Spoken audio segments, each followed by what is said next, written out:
శుభోదయం.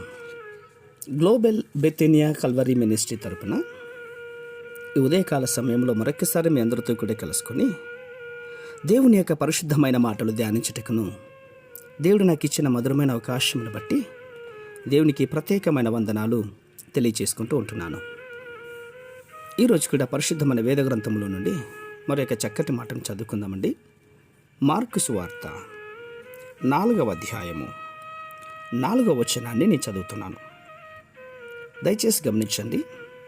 మార్కు సువార్త 4వ అధ్యాయము 4వ వచనం. వాడు విత్తుచుండగా కొన్ని విత్తనములు త్రోవ ప్రక్కన పడెను. పక్షులు వచ్చి వాటిని మిరింగివేసెను. దేవునికి స్తోత్రం.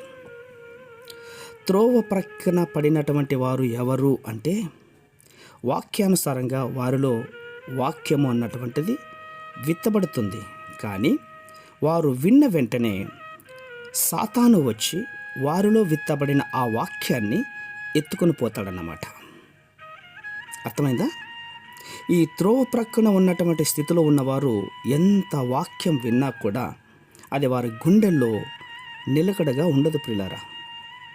విత్తనాలు భూమి మీద పడగానే అవి భూమిలోనికి వెళ్ళకముందే ఆకాశ పక్షులు వాటిని ఎలా ఎత్తుకొని పోతాయో, అలాగే వాక్యం విన్నటువంటి వారిగా ఉన్న ఆ ప్రజలు వారి హృదయంలోనికి వెళ్ళి ఆ వాక్యం పడకముందే సాతాను వచ్చి దాన్ని ఎత్తుకొని పోతాడనమాట. కారణం ఎందుకు?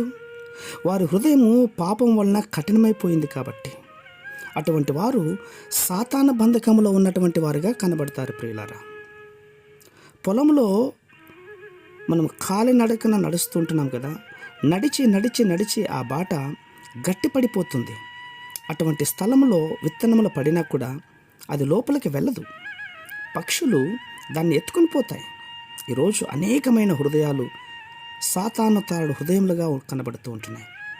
భూమి మీద ఇటు అటు తిరుగులాడుతూ సాతానుడు పాపమనే మత్తులో మనిషి యొక్క హృదయాన్ని కట్టిపడేశాడు. అందుకే పాపపు మత్తులో ఉన్న వారికి దేవుని వాక్యం అర్థం కాదు.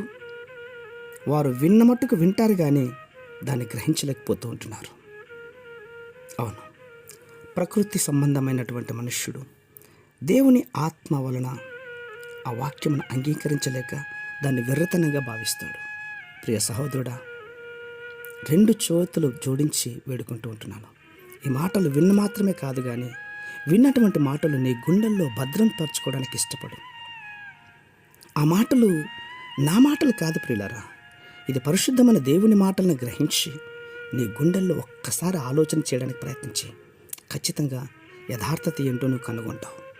పరిశుద్ధమైన మా ప్రియ పరలోకపు తండ్రి, ఈ మాటలు వింటున్న వారు త్రోవ పక్కన పడినటువంటి వారుగా ఉండకుండా విన్నటువంటి మాటలు వారి గుండెల్లో భద్రం చేసుకొని అర్థం చేసుకొని గ్రహించే తత్వాన్ని మీరు దయచేయండి.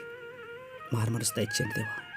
అట్టి కృప మీరు దయచేస్తున్నందుకు స్తోత్రాలు అర్పించుకుంటూ చిన్న ప్రార్థనను మా రక్షకుడిని యేసయ్య నంబట అడిగి వేడుకొని పొందుతున్నాం మా తండ్రి. ఆమేన్, ఆమేన్, ఆమేన్.